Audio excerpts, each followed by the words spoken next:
Hello students, आज हम potentiometer की एप्लीकेशंस के बारे में पढ़ेंगे। पिछले लेक्चर में हमने पोटेंशियोमीटर पढ़ा था। पिछले लेक्चर में हम पोटेंशियोमीटर पढ़ चुके हैं। पोटेंशियोमीटर क्या होता है?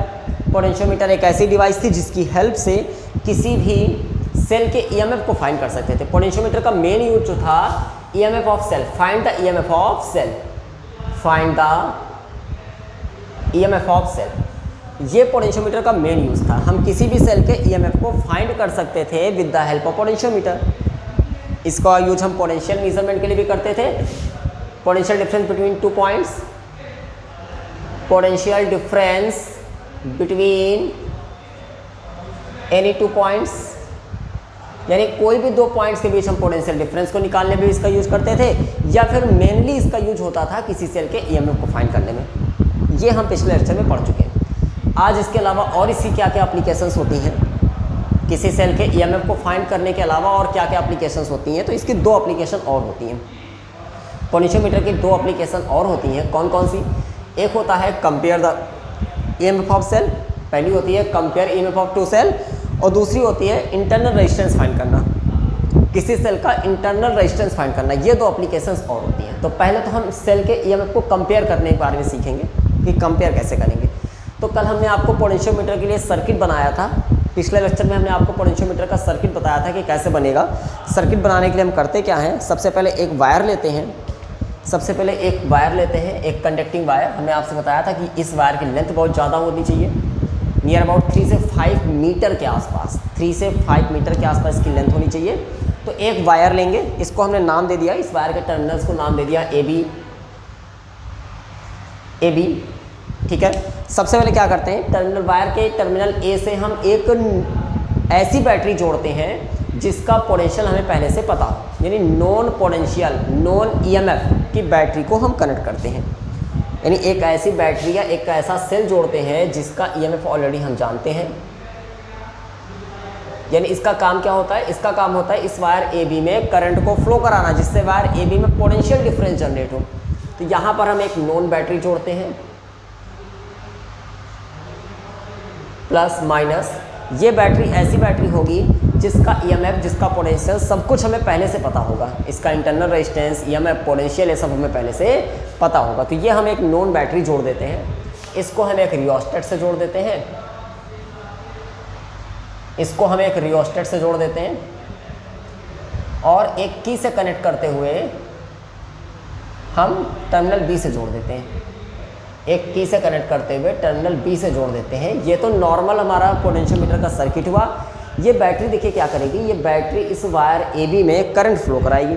बैटरी वायर ए बी में करंट फ्लो कराएगी। जब वायर ए बी में करंट फ्लो होगी ए से बी की तरफ, क्योंकि करंट हमेशा बैटरी के पॉजिटिव टर्मिनल से निकलकर निगेटिव में इंटर करती है, तो करंट के बैटरी के पॉजिटिव टर्मिनल से करंट निकलकर निगेटिव में इंटर करेगी, यानी ए से बी की तरफ करंट फ्लो होगी।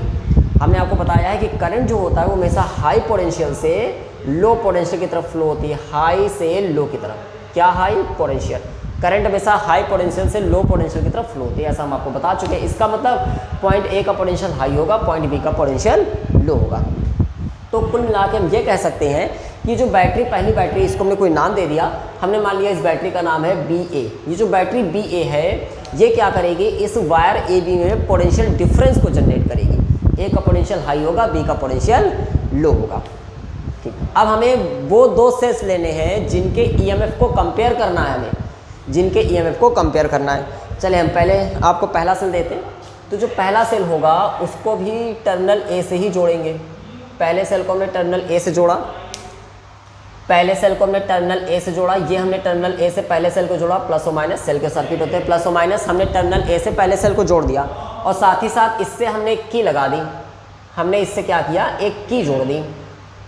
की क्या करेगी, जो ये कंट्रोल करेगी कि सेल की करंट प्रोवाइड करानी है या नहीं करानी है। ये हमने की जोड़ दी, इसको कोई नाम दे दिया K1, ठीक है। ये केवल की K थी, इसको नाम दे दिया K1।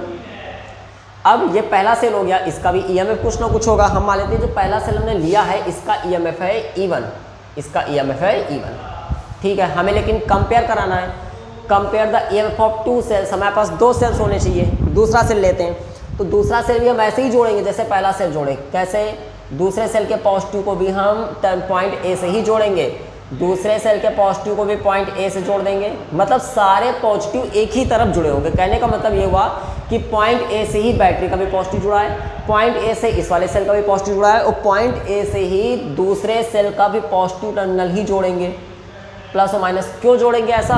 क्योंकि हमें पता है कि जब सेम पॉजिटिव या सेम निगेटिव एक तरफ आएंगे तभी हमें जीरो डिफ्लेक्शन की कंडीशन मिलेगी। हमने आपको पोटेंशियोमीटर का जो वीडियो बनाया था उसके जो लेक्चर में हमने आपको पढ़ाया था कि जीरो डिफ्लेक्शन होता क्या है। जीरो डिफ्लेक्शन तभी पॉसिबल है जब प्लस और प्लस एक ही तरफ हो, ठीक है। तो यहाँ पे हमने दूसरे सेल के भी पॉजिटिव को जोड़ दिया, दूसरे सेल के पॉजिटिव जोड़ दिया, और यहाँ पर भी हमने एक की जोड़ दी, यहाँ पर भी हमने एक की जोड़ दी। ये कंट्रोल करने के लिए कि सेल की करंट हमें कब चाहिए और कब नहीं चाहिए। यहाँ पर भी हमने एक की जोड़ दी, इसको नाम दे दिया K2, और इसका जो EMF होगा इसको नाम दिया ET, ठीक है। हमने क्या किया, इन दोनों सेल्स को जिनके EMF को कंपेयर कराना, वो दोनों एक दूसरे के पैरेलल में कनेक्ट करते हैं। देखिए पैरेलल में इसलिए कनेक्ट किया गया क्योंकि पैरेलल में हम अपनी सुविधा अनुसार जब हमें जिस सेल की करंट चाहिए होगी उस सेल से ले लेंगे। अगर देखिए सेल दोनों सीरीज में जुड़े होते तो दोनों सेल एक ही स्विच से कंट्रोल होते। एक ही स्विच मतलब इस स्विच को बंद किए तो दोनों सेल बंद हो जाएंगे, स्विच को ओपन किए तो दोनों ओपन हो जाएंगे। जबकि पैरेलल कॉम्बिनेशन में क्या होता है कि अलग अलग स्विचों से कंट्रोल होते हैं। हम एक स्विच को बंद कर देंगे तो लेकिन दूसरा फिर भी एक्टिव रहेगा, इसको बंद करेंगे तो ये एक्टिव रहेगा, मतलब एक ही स्विच से दोनों कंट्रोल नहीं होंगे। कहने का सेंस ये है। इनको हमने आपस में पैरेलल में जोड़ के हमने इनसे क्या किया, एक गैल्वेनोमीटर जोड़ दिया। हमने इनसे एक गैल्वेनोमीटर जोड़ दिया। यहाँ पे हम एक गैल्वेनोमीटर जोड़ते हैं,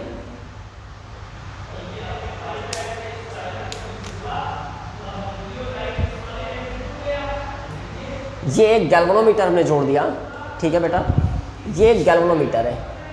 अच्छा, गैल्वेनोमीटर से आप जानते हैं हम किसको कनेक्ट करते हैं? गैल्वेनोमीटर से हम जॉकी को जोड़ते हैं। गैल्वेनोमीटर के टर्मिनल से हम किसको, जॉकी को जोड़ते हैं। ये जॉकी जोड़ती है। जॉकी क्या होती है? हमने आपको बताया था जॉकी जो होती है स्लाइडिंग वायर होता है। स्लाइडिंग वायर का मतलब ये होता है कि ये इस पूरे वायर ए बी में टच करने के लिए कहीं पर भी टच कराया जा सकता है, उसके लिए फ्री है। स्लाइड करने के लिए फ्री है, इस पूरे वायर में स्लाइड करने के लिए फ्री है। ये हमारा कंस्ट्रक्शन होता है दो सेल के EMF को कंपेयर करने के लिए। ये कंस्ट्रक्शन होता है, इसको थोड़ा सा और बड़ा बना देते हैं। ये कंस्ट्रक्शन होता है दो सेल के EMF को कंपेयर करने के लिए। बार को थोड़ा सा बड़ा कर देते हैं ताकि फिगर थोड़ा सा और इजी समझ में आए। ये पॉइंट, ये कंस्ट्रक्शन हो, ये सर्किट तैयार करते हैं हम। इस तरह का सर्किट तैयार करते हैं कोई भी दो सेल्स के EMF को कंपेयर करने के लिए। अब हम करते कैसे हैं? देखिए हमने ये सर्किट तैयार किया। अभी पिछला जो लेक्चर था पोटेंशियोमीटर का, उसकी वर्किंग को एक बार अच्छे से आप देख लीजिएगा। अगर उसकी वर्किंग आपको अच्छे समझ में आ जाएगी तो ये तो बड़ा आसान हो जाएगा। उसी की वर्किंग आपको समझनी है, वही वर्किंग फिर से एक्सप्लेन होनी है, सेम वही वर्किंग एक्सप्लेन होनी है। क्या करेंगे? सबसे पहले हम क्या करते हैं, हम इस स्विच को ऑन करते हैं। जैसे ही स्विच को ऑन करेंगे, मतलब यहाँ पे जैसे ही स्विच क्लोज करेंगे, स्विच क्लोज करते ही इस बैटरी की करंट फ्लो होना शुरू हो जाएगी। बैटरी की करंट हमने नाम दे दिया IB।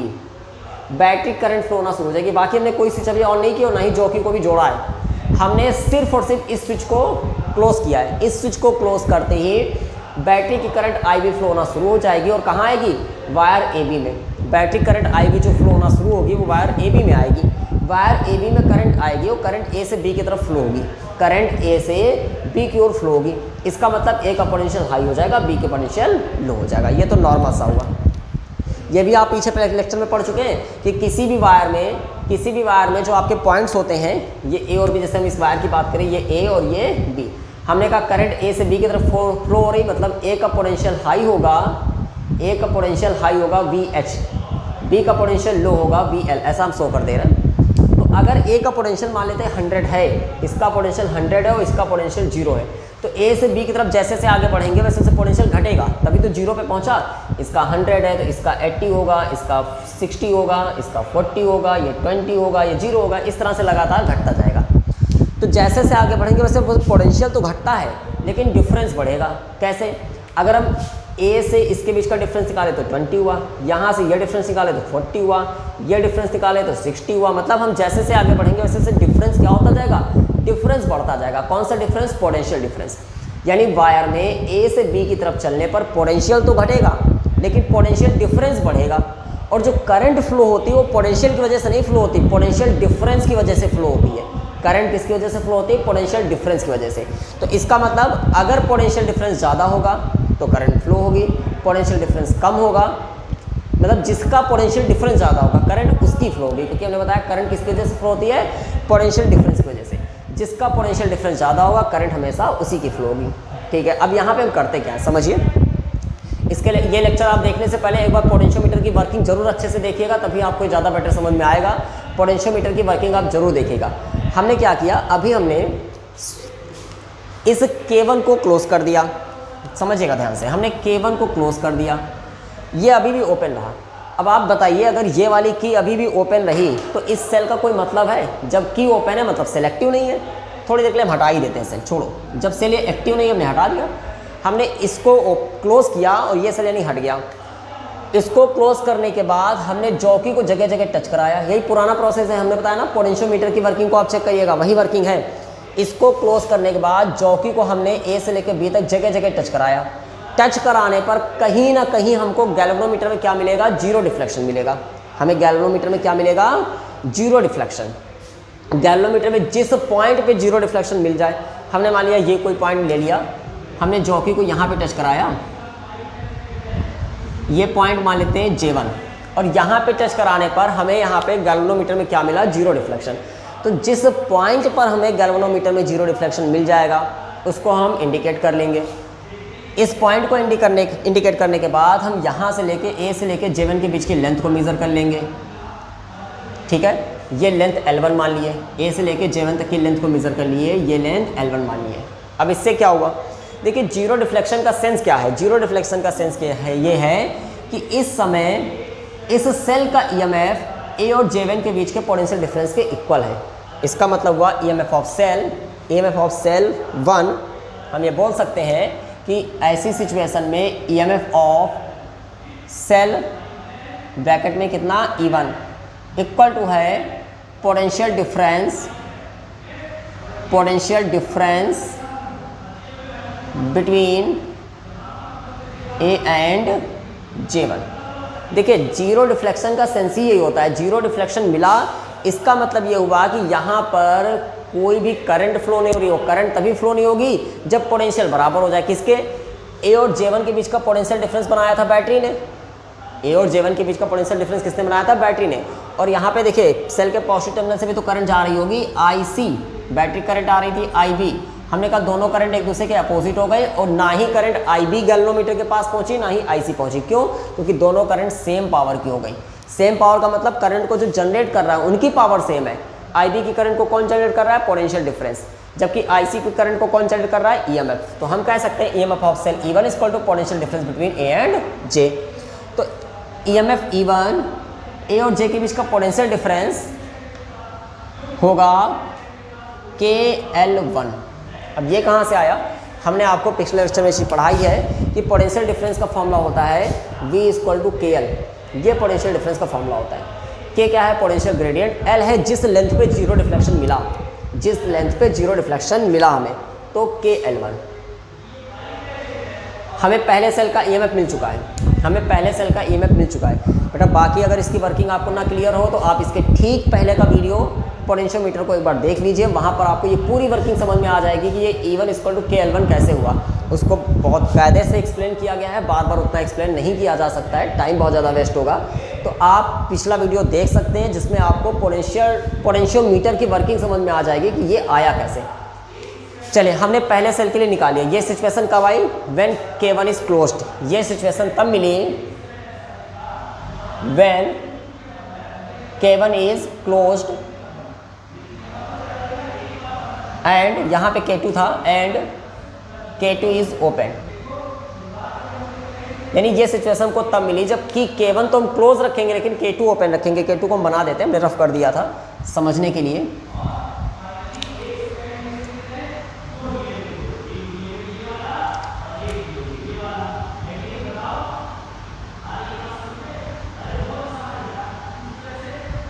ये K2 था।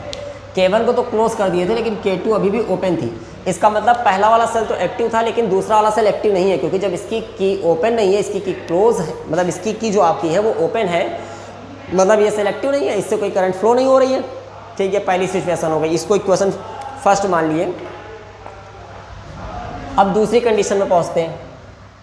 अब हम क्या करते हैं, हम K2 को क्लोज कर देते हैं, हम K2 को क्लोज कर देते हैं जबकि K1 को ओपन कर देते हैं। वो ऐसे ही क्लोज रहने देते हैं कि K क्लोज रहने देते हैं। हम क्या करते हैं, K2 इज क्लोज्ड, यानी when K2 is closed and K1 is open. जब K2 को क्लोज कर देंगे लेकिन K1 को क्या रखेंगे, K1 को ओपन रखेंगे। अब क्या सिचुएशन हमको मिलेगी, अब फिर समझिए, हमने K2 को क्लोज किया और K1 को ओपन रखा, मतलब K1 सिलेक्टिव नहीं है, अब K1 का कोई काम नहीं। अब जो गैल्वेनोमीटर ना वो सिर्फ K2 से ही जुड़ा हुआ है, यानी इस वाले सेल से ही जुड़ा हुआ है, दूसरे वाले सेल से।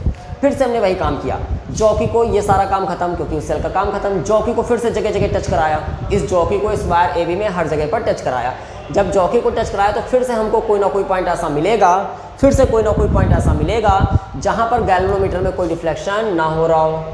मान लेते हैं ये पॉइंट हमको मिल गया, कोई ना कोई पॉइंट ऐसा मिलेगा जहाँ पर गैल्वेनोमीटर में कोई डिफ्लेक्शन ना हो रहा हो। हमने मान लिया ये पॉइंट हमको मिल गया, किसकी वजह से, दूसरे सेल की वजह से। पहले सेल की वजह से पॉइंट तुम्हें पहले ही मिल गया था, हम ये नहीं कह सकते दूसरे सेल की वजह से बाद ही में मिलेगा, हो सकता है पहले मिल जाए। कुल मिला के कहीं ना कहीं पॉइंट मिलेगा। हम जब जॉकी को जगह जगह टच कराएंगे तो कहीं ना कहीं हमें ये पॉइंट मिलेगा जहाँ पर गैल्वेनोमीटर में कोई डिफ्लेक्शन नहीं होगा। इसका मतलब फिर से, अब जब गैल्वेनोमीटर में कोई डिफ्लेक्शन नहीं है, मतलब A और J2 के बीच का पोटेंशियल डिफरेंस, देखिए डिफ्लेक्शन ना होने का सेंस है करंट नहीं फ्लो हो रही। डिफ्लेक्शन ना होने का मतलब करंट नहीं फ्लो हो रही है, और करंट नहीं फ्लो होने का सेंस क्या है, इसका मतलब A और J2 के बीच का जो पोटेंशियल डिफरेंस है वो EMF E के बराबर है। कौन सा E, E2 के बराबर। क्योंकि जब पोटेंशियल सेम हो जाते हैं करंट तभी नहीं फ्लो होती। हमने आपसे कहा पोटेंशियल जो करंट फ्लो होती है वो हाई से लो की तरफ, हमने कहा करंट जो फ्लो होती है वो हाई पोटेंशियल से लो पोटेंशियल की तरफ फ्लो होती है।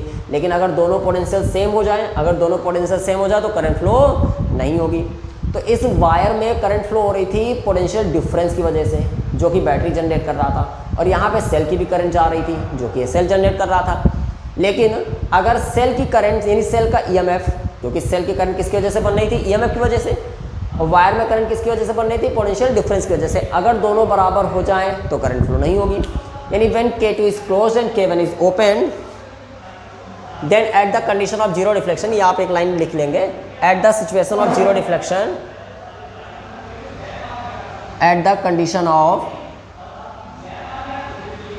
at the condition of zero deflection, at the condition of zero deflection, EMF of cell E2, EMF of cell, कौन सा EMF, E2 इक्वल होगा पोटेंशियल डिफरेंस बिटवीन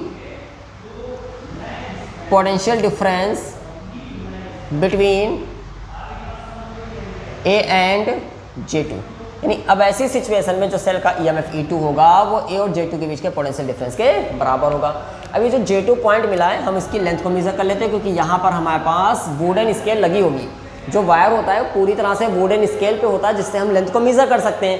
तो J2 जिस पॉइंट पे मिला हमने इस लेंथ को मेजर किया, जो कि L2 मिली। तो यहाँ से E2 इक्वल टू आ जाएगा, क्योंकि पोटेंशियल डिफरेंस का फॉर्मूला हमने बताया, पोटेंशियल डिफरेंस का formula V equal to KL, के होता है पोटेंशियल ग्रेडियंट। अब ये कहाँ से मिलता है, ये वैसे पिछले लेक्चर में आपको बता चुके, फिर से हम बता दे रहे हैं। ये पोटेंशियल ग्रेडियंट होता है, इसका फॉर्मूला होता है K equal to total potential upon total length. Total potential, battery ने टोटल पोटेंशियल A और B के बीच कितना बनाया, A और B के बीच टोटल पोटेंशियल कितना बनाया, और टोटल लेंथ A और B के बीच की टोटल लेंथ कितनी है, ये होता है पोटेंशियल ग्रेडियंट। ठीक है, तो यहाँ पे हम potential difference between A and J2 क्या आ जाएगा, KL2। ये बन गई क्वेश्चन सेकंड। आप दोनों इक्वेशन, क्योंकि हमें कंपेयर कराना है, हमें दोनों सेल के EMF को क्या करना है, कंपेयर कराना है। तो दोनों सेल के EMF को कंपेयर कराने के लिए हम क्या करते हैं, दोनों इक्वेशंस को डिवाइड कर देते हैं। Equation first divided by equation second. तो यहाँ से हमें मिलेगा E1 upon E2 equal to KL1 upon KL2, K से K cancel, E1 upon E2 equal to L1 upon L2। ये आ गया दोनों सेलों के EMF का कंपैरिजन। यानी दोनों सेल का EMF जो होगा वो इस बात पर डिपेंड करेगा कि उनके जीरो रिफ्लेक्शन कहाँ पर मिल रहे हैं। हम यहाँ पर L1 और L2 को मेज़र करके दोनों सेल के EMF के रेशियो को फाइंड कर सकते हैं। हम यहाँ पर L1 और L2 को मेज़र करके दोनों सेल्स के EMF के रेशियो को फाइंड कर सकते हैं। तो इस तरह से हम दो सेलों के EMF को कंपेयर कर सकते हैं। बाकी ये कहाँ से आया, E1 इक्वल टू KL1 या E2 इक्वल टू KL2 कहाँ से आया, ये आप पोटेंशियोमीटर की वर्किंग को देख लीजिएगा, जो इसके ठीक पहले का वीडियो है, हम डिस्क्रिप्शन में उसको दे देंगे, उसका लिंक शेयर कर देंगे, आप उसको देख लीजिएगा। थर्ड एप्लीकेशन है बेटा इंटरनल रेजिस्टेंस फाइंड करना। हमने अभी तक दो एप्लीकेशन पढ़ ली है, किस पोटेंशियोमीटर की अभी तक हमने दो एप्लीकेशन पढ़ ली है। एक एप्लीकेशन में हमने आपको बताया था कि किस तरह से हम किसी सेल का EMF फाइंड करते हैं। दूसरे एप्लीकेशन में हमने बताया कि किस तरह से हम कंपेयर कराते हैं दो सेलों के EMF का, दो सेलों के EMF का कंपेयर कैसे कराते हैं। और जो तीसरी एप्लीकेशन है इसमें हमें ये बताया जाता है, हम इससे ये पता करते हैं कि किसी भी सेल के इंटरनल रेजिस्टेंस को हम कैसे फाइंड करते हैं। तो पहले तो हम इस पर थोड़ा सा एक पॉइंट बता दें जिससे आपके लिए थोड़ा सा इजी हो जाए। सबसे पहले अगर हम सेल की बात करें, किसी भी सेल की, हम एक बैटरी या सेल कुछ भी लेते हैं, मान के चलिए एक बैटरी लेते हैं अगर हम, ठीक है, ये एक बैटरी है मान के चलिए। बैटरी के पास दो टर्मिनल होते हैं, आप जानते हैं, एक पॉजिटिव एक निगेटिव, एक प्लस एक माइनस, दो टर्मिनल बैटरी के पास होते हैं। हमने इस बैटरी को चार्ज कर दिया और बैटरी को जब चार्ज कर दिया तो इसके पास एनर्जी स्टोर हो गई। लेकिन अभी हमने इस बैटरी को किसी सर्किट से जोड़ा नहीं, हम इससे करंट ले नहीं रहे, और जब इससे करंट ले नहीं रहे तो इसके पास जो भी एनर्जी स्टोर हुई, जो भी पोटेंशियल इसके पास स्टोर है, उस पोटेंशियल को हम बोलते हैं EMF। ये चीज़ बहुत ध्यान समझिएगा। हम अगर बैटरी से करंट नहीं ले रहे हैं, अभी हम बैटरी का यूज नहीं कर रहे हैं, हमने सिर्फ बैटरी को चार्ज करके रख दिया, अपनी जो जितनी भी कैपेसिटी इसके पास है, जितनी भी एनर्जी से स्टोर कर सकती है, यानी जितना भी पोटेंशियल अपने पास है रोक सकती है, वो है इसका EMF। लेकिन इसी बैटरी को जब हम किसी सर्किट से जोड़ देते हैं, इसी बैटरी को जब हम किसी सर्किट से जोड़ देते हैं, कोई बल्ब जोड़ दिए कुछ भी, तो यही बैटरी की एनर्जी इस वायर से होते हुए बल्ब तक पहुंची, यही बैटरी एनर्जी वायर से होते हुए कहाँ तक पहुंची, बल्ब के पास तक। जब तक वो पोटेंशियल बैटरी के पास स्टोर था तब तक तो EMF था, लेकिन जब बैटरी से निकल के बाहर आ गया तब वो क्या बन गया, तब वो वोल्टेज बन गया, या फिर हम कह सकते हैं टर्मिनल पोटेंशियल, यानी तब वो पोटेंशियल बन गया। ये चीज़ आपको समझने वाली है, मतलब ये डिफिनेशन के हिसाब से नहीं, ऐसे कॉमनली इसको समझिए कि जब तक वो बैटरी के पास है तब तक तो वो EMF है, और इसको हम E से दिखाते हैं। वही बैटरी से निकल के बाहर आया, वो वोल्टेज बन गया, यानी V बन गया। तो E और V दोनों एक ही चीज़ है, अंतर बस इतना है कि जब तक बैटरी के पास है, बैटरी उसका यूज नहीं कर रही, मतलब हम बैटरी से करंट नहीं ले रहे, तब तक तो वो E था। लेकिन बैटरी उसका यूज करने लगी, बैटरी उससे करंट पास होने लगी, तो V बन गया। अब कैसे, मतलब बैटरी से अगर हम रजिस्टेंस जोड़ दें, क्योंकि करंट कहाँ पास होती है, रजिस्टेंस में। अब जैसे ये बल्ब है तो ये भी एक रजिस्टेंस है। रजिस्टेंस वो सारी चीज़ें जिसमें करंट जाए, तो बल्ब भी एक रजिस्टेंस है, लोड रजिस्टेंस है। तो यहाँ पर अगर इसी बैटरी की करंट निकल के बाहर आने लगे तो वही E V बन जाएगा, यानी उसी E को हम नाम दे देते हैं V। बैटरी के पास था तब तक E था, बैटरी से निकल के बाहर आ गया, V बन गया। तो E और V दोनों एक ही चीज़ है। ठीक, इतनी बात तो समझ में आई होगी। अब हमें पता करना है कि किसी भी सेल के इंटरनल रेजिस्टेंस को हम फाइंड कैसे करते हैं। ये सेल का इंटरनल रेजिस्टेंस क्या है, ये भी पिछले लेक्चर में पढ़ा हुआ है, आप देख सकते हैं कि सेल का जो घोल होता है, सेल का जो इलेक्ट्रोलाइट होता है, वो भी करंट को रोकने की कोशिश करता है, और उसी रेजिस्टेंस को हम इंटरनल रेजिस्टेंस कहते हैं। यानी सेल का इलेक्ट्रोलाइट भी करंट को रोकने की कोशिश करता है, उसी रेजिस्टेंस को हम सेल का इंटरनल रेजिस्टेंस कहते हैं। अब ये हमें पता करना है। इसके लिए जो फॉर्मूला होता है सेल के इंटरनल रेजिस्टेंस के लिए, R equal to capital R, ये स्मॉल r इंटरनल रेजिस्टेंस है, स्मॉल r इंटरनल रेजिस्टेंस है,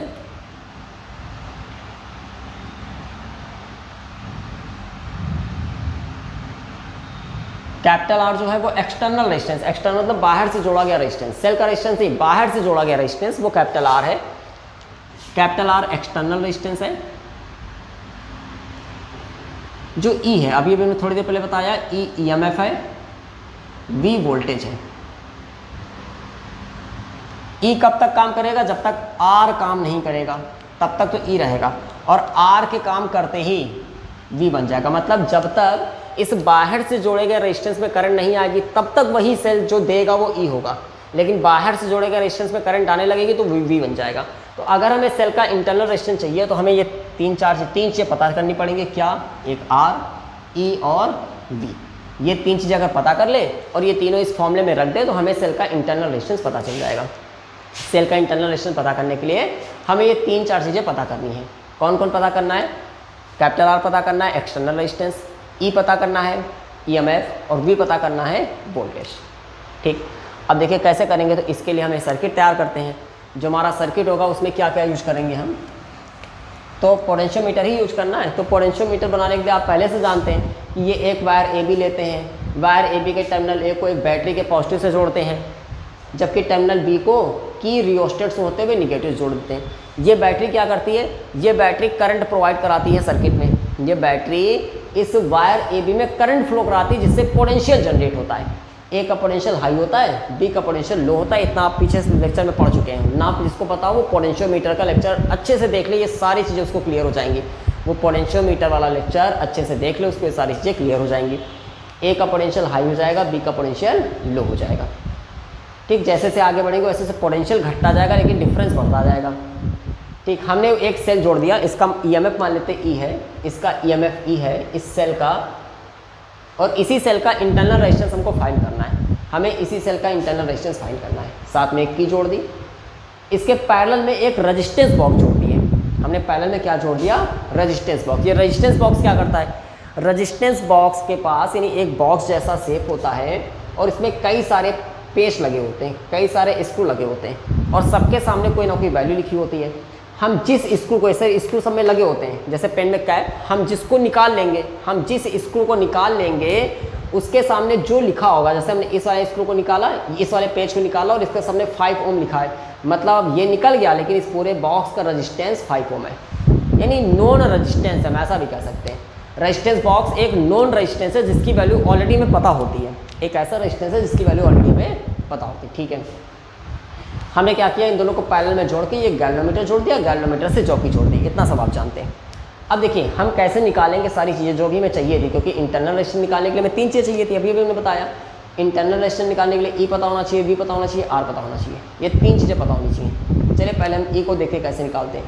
तो हमने क्या किया, इस K1 को तो क्लोज कर दिया, K2 को ओपन रखा। देखिए बाकी पूरी वर्किंग पोटेंशियोमीटर जैसी ही होगी, हम बस आपको उतनी वर्किंग बता रहे हैं जितनी पोटेंशियोमीटर से एक्स्ट्रा है। पोटेंशियोमीटर की वर्किंग आप पीछे पढ़ लेंगे, पिछले लेक्चर में पोटेंशियोमीटर की वर्किंग पढ़ेंगे। यहाँ पे हम आपको सिर्फ उतनी वर्किंग बताएंगे जितनी पोटेंशियोमीटर से एक्स्ट्रा है, इसके अलावा हम कोई वर्किंग नहीं बताएंगे। ठीक है, तो इसलिए पोटेंशियोमीटर की वर्किंग को आप जरूर देखेंगे। पिछले लेक्चर में पोटेंशियोमीटर की वर्किंग को आप चेक कर लेंगे। ठीक है, हमने किया क्या यहाँ पे, सबसे पहले हमने की K1 को क्लोज कर दिया, यानी पहली कंडीशन क्या होगी? पहली कंडीशन व्हेन, अच्छा ये तो हमेशा क्लोज रख देंगे, ये तो क्लोज रखेंगे तभी तो बैटरी की करंट फ्लो होगी, तभी तो बैटरी की करंट आई भी फ्लो होगी। तो व्हेन, क्योंकि जब तक बैटरी की करंट नहीं फ्लो होगी तब तक ए और बी के बीच पोटेंशियल नहीं बनेगा, तो पोटेंशियल तो बनाना ही है। when K1 is closed and हमने K1 को तो क्लोज कर दिया, and K2 is open, हमने K1 को तो क्लोज कर दिया लेकिन K2 को ओपन रखा। K1 को तो क्लोज कर दिया लेकिन K2 को ओपन रखा। मतलब अब अगर ये ओपन है मतलब इसका कोई काम ही नहीं, अगर ये स्विच खुला है तो ये सर्किट का कोई मतलब ही नहीं बचा। समझ रहे ना, अगर ये स्विच खुला था तो इस सर्किट का कोई मतलब ही नहीं, मतलब केवल इतना सर्किट है। ठीक है, हमने क्या किया, इस जॉकी को जगह जगह टच कराया, जॉकी को वायर ए बी में, भाई पुराना सारा प्रोसेस है, जॉकी को वायर ए बी में हमने अलग अलग पॉइंटों पे टच कराया, और टच कराने पे कोई ना कोई पॉइंट ऐसा मिलेगा जहाँ पे जीरो रिफ्लेक्शन होगा, मतलब गैल्वेनोमीटर नीडल घूमेगी नहीं। हम जॉकी को जगह जगह टच कराएंगे तो जगह जगह टच कराने पे कोई ना कोई पॉइंट हमको ऐसा मिल जाएगा जहाँ पर जॉकी को टच कराने पे गैल्वेनोमीटर में कोई रिफ्लेक्शन होगा नहीं। इस पॉइंट को इंडिकेट कर लेंगे और इसको कोई नाम दे दिए J1। ए और J1 के बीच की लेंथ को मेज़र कर लिए, ए और J1 के बीच की लेंथ को मेज़र कर लिए। यानी हमने किया क्या, हमने इस जॉकी को अलग अलग पॉइंटों पे टच कराया, जॉकी को अलग अलग पॉइंटों पे टच कराया, अलग अलग पॉइंटों पे टच कराने पे कोई ना कोई पॉइंट हमें ऐसा मिलेगा जहाँ पर गैल्वेनोमीटर में कोई भी डिफ्लेक्शन नहीं होगा, जहाँ पर गैल्वेनोमीटर में कोई डिफ्लेक्शन नहीं होगा। गैल्वेनोमीटर में कोई डिफ्लेक्शन नहीं होगा, इसका सेंस क्या हुआ, इसका सेंस हुआ करंट तो दो चली थी, एक बैटरी करंट आई भी चली थी और एक सेल ने भी अपनी करंट भेजी थी, क्योंकि जैसे ही जॉकी को टच कराएंगे सेल का सर्किट पूरा हो गया, सेल ने भी अपनी करंट भेजी, सेल ने भी अपनी करंट भेजी। कौन सी, आईसी मान लेते हैं, सेल की करंट आईसी, लेकिन ये दोनों करंट, यहाँ पे जो IB आ रही थी और ये जो IC आई, वो दोनों करंट एक दूसरे के अपोजिट थी और जस्ट इक्वल थी, इसलिए दोनों ने एक दूसरे को कैंसिल कर दिया और गैल्वेनोमीटर के पास ना ही IB पहुंची ना ही IC पहुंची। और ऐसा पॉसिबल तभी होगा जब A और J1 के बीच का पोटेंशियल डिफरेंस सेल के EMF के बराबर होगा। क्यों? क्योंकि आप जानते हैं करंट तो तभी नहीं, करंट हमेशा हाई पोटेंशियल से लो पोटेंशियल की तरफ फ्लो होती है, करंट हमेशा हाई पोटेंशियल से फ्लो होती है लो पोटेंशियल की तरफ। लेकिन अगर दोनों पोटेंशियल बराबर हो जाएं तो करंट फ्लो ही नहीं होगी, करंट फ्लो नहीं होगी। दोनों पोटेंशियल कैसे बराबर होंगे? हमने कहा कि अगर किसी तरह से, यानी J1 एक ऐसा, हमने जगह जगह टच करा के देखा तो हमें एक पॉइंट ऐसा मिला जहाँ पे गैल्वेनोमीटर में डिफ्लेक्शन नहीं था। इसका मतलब A और J1 के बीच का जो पोटेंशियल डिफरेंस था वो बराबर है सेल के EMF के, इसीलिए A और J1 के बीच जो करंट फ्लो हो रही थी वो बैटरी की वजह से फ्लो होती थी और यहाँ पे सेल के EMF की वजह से करंट फ्लो होती थी। लेकिन दोनों बराबर हो गए तो कोई करंट नहीं फ्लो होगी। यानी हम कहेंगे when K1 is closed and K2 is open, then at the condition of zero deflection, then at the condition of zero deflection, zero deflection की कंडीशन में, जीरो डिफ्लेक्शन की कंडीशन में क्या होगा? EMF of cell is equal to the potential difference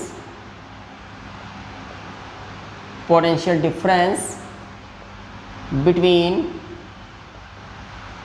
A and J1। यानी zero deflection तभी होगा क्योंकि हम जीरो डिफ्लेक्शन की बात कर रहे हैं ना, यानी जीरो डिफ्लेक्शन का मतलब गैल्वेनोमीटर में करंट फ्लो नहीं हो रही, और गैल्वेनोमीटर में करंट तभी नहीं फ्लो होती जब पोटेंशियल सेम हो।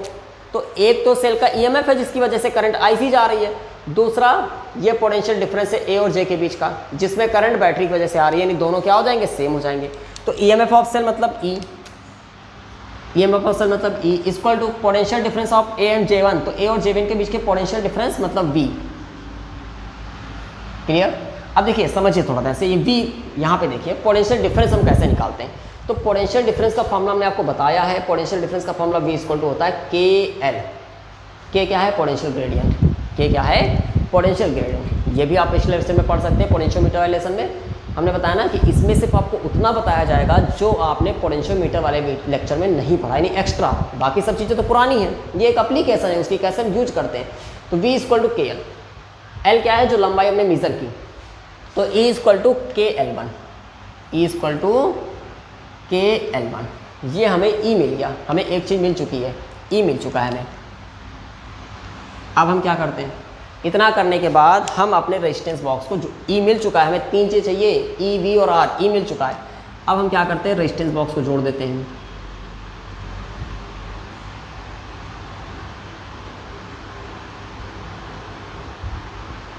यानी रेजिस्टेंस बॉक्स को जोड़ दिए और इसके साथ जो की लगी थी उसको क्लोज भी कर दिए। इसके साथ जो की K2 लगी थी उसको क्लोज भी कर दिए, हम रेजिस्टेंस बॉक्स को जोड़ दिए और इस की K2 को भी क्लोज कर दिए। यानी दूसरी कंडीशन क्या बनी? दूसरी कंडीशन हमारी बनेगी when K1 and K2 both are closed, यानी जब K1 और K2 दोनों ही क्लोज हों, then at the condition of zero deflection, then at the condition of zero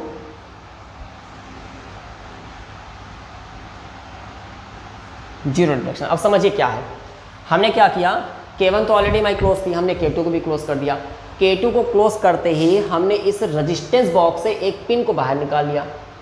देखिए रेजिस्टेंस बॉक्स से अगर एक पिन को हम बाहर निकालेंगे तो जो पिन निकालेंगे उसके सामने जो लिखा होगा वही इस बॉक्स की वैल्यू हो जाएगी। देखिए फिर से समझिए, रेजिस्टेंस बॉक्स एक नॉन रेजिस्टेंस की तरह काम करता है। हमने रेजिस्टेंस बॉक्स से एक पिन बाहर निकाली, हमने मान लीजिए ये वाली पिन बाहर निकाली, तो इसके सामने कुछ ना कुछ लिखा होगा। जितना लिखा होगा इस पूरे बॉक्स की वैल्यू उतनी ही हो गई। मान लेते हैं इसके सामने अगर 5 लिखा है, 5 ओम, तो मतलब इस पूरे बॉक्स का रेजिस्टेंस 5 ओम हो गया। तो रेजिस्टेंस बॉक्स से पिन निकालते ही हमको R की वैल्यू मिल गई। हम रेजिस्टेंस बॉक्स से जैसे ही पिन निकालेंगे हमको R की वैल्यू मिल गई। ठीक है, इतना तो ठीक था।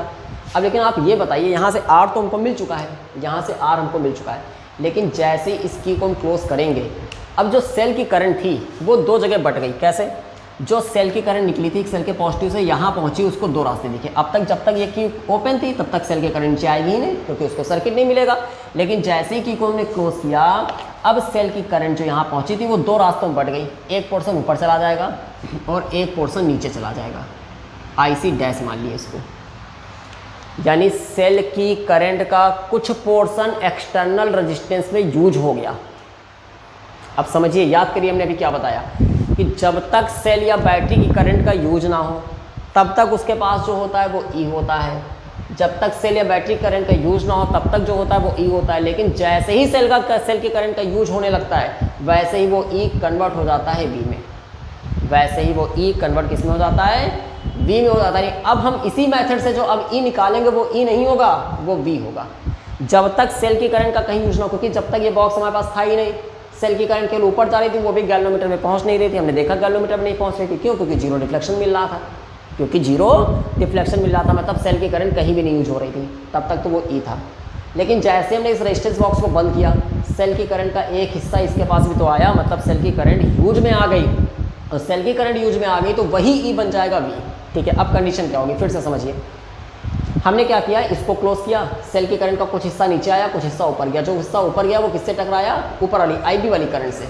वो IB वाली करंट से टकराया। ठीक है, हमने इस जॉकी को फिर से क्या किया, जगह जगह टच कराया। हमने जॉकी को जगह जगह टच कराया और हमें कोई दूसरा पॉइंट मिला जीरो डिफ्लेक्शन, क्योंकि जॉकी को हमें जीरो डिफ्लेक्शन पे ही सेट करना है। हमें कोई दूसरा पॉइंट मिला, ये पॉइंट मिला, मान लेते हैं ये पॉइंट मिल गया। ये पॉइंट हमने नाम दिया J2, जहाँ पे हमको जीरो डिफ्लेक्शन मिला, मतलब गैल्वेनोमीटर में कोई करंट हमको नहीं मिली। मतलब ये ऊपर जो करंट जा रही थी वो बेकार हो गई। ऊपर वाली करंट ने इस IB को कैंसिल कर दिया। अब ऐसा तभी पॉसिबल होगा जब A और J2 के बीच का पोटेंशियल डिफरेंस सेल के EMF के बराबर हो, क्योंकि यहाँ पे करंट गैल्वेनोमीटर में नहीं मिल रही है। मतलब A और J2 के बीच का पोटेंशियल डिफरेंस वही होगा जो कि सेल का EMF है। ठीक है, तो at the zero deflection EMF of cell. अब EMF ऑफ सेल हम नहीं लिखेंगे, क्यों? क्योंकि हमने बताया सेल के करंट का कुछ हिस्सा यूज हो चुका है, नहीं अब EMF नहीं बचा है, अब वो भी वोल्टेज बच गया है। तो हम कह सकते हैं voltage of cell, voltage of cell is equal to the potential difference between A and J2। यानी जो सेल का वोल्टेज होगा वो A और J2 के बीच के पोटेंशियल डिफरेंस के इक्वल होगा। तो वोल्टेज, सेल का वोल्टेज, इसको हमने V से रिप्रेजेंट कर दिया। A और J2 के बीच का पोटेंशियल डिफरेंस भाई KL1 वाला फॉर्मूला लगाएंगे तो यहाँ पे KL2 हो जाएगा। इतनी चीज़ें हमको मिल चुकी। E equal to KL1, V equal to KL2। हमें चाहिए इंटरनल रेजिस्टेंस, तो वी नो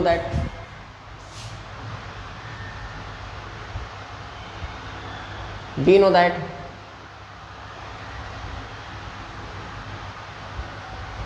इंटरनल रेजिस्टेंस क्या होता है formula? R equal to R E/V -1। चलिए सारी वैल्यू पुट करिए। तो R इक्वल टू R तो वो होगा जो रेजिस्टेंस बॉक्स में निकाला होगा, हमें पता है ऑलरेडी। E की जगह KL1, ये तब की सिचुएशन है जब ये वाला स्विच ओपन था, मतलब सेल की करंट नीचे नहीं आ रही थी, केवल ऊपर जा रही थी, और तब जीरो डिफ्लेक्शन जहाँ पे मिला था L1 पे, KL1। V की जगह KL2। ये V कब मिला? जब इस स्विच को हमने क्लोज किया, और स्विच को क्लोज करते ही सेल के करंट का कुछ पोर्शन ऊपर गया, कुछ नीचे आया, -1। K से K कैंसिल, यहाँ से आया R equal to R L1/L2 -1। ये फॉर्मूला हमारा आ गया इंटरनल रेजिस्टेंस का। इस तरह से हम इंटरनल रेजिस्टेंस को फाइंड कर सकते हैं। L1 और L2 ऑलरेडी हम मेजर कर चुके होंगे। पहला पॉइंट कहाँ मिला था? वो L1 था।